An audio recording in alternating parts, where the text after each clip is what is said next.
In today's video, I'm going to show you how to add more name in a list of WhatsApp.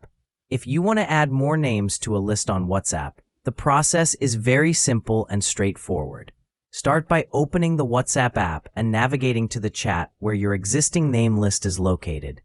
Once you find the message containing the list, press and hold on that message until additional options appear at the top of the screen.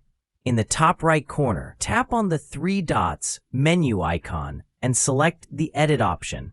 After selecting Edit, the list will open in editable form, allowing you to add more names or make any changes you need. Simply type the new names in the list, placing each one on a new line to keep it organized. Once you are done updating the list, tap Send to save and share the edited version in the chat. This way, you can easily update or expand your name list anytime you want. If you found this video helpful, don't forget to like the video and subscribe to our channel for more quick tech tutorials.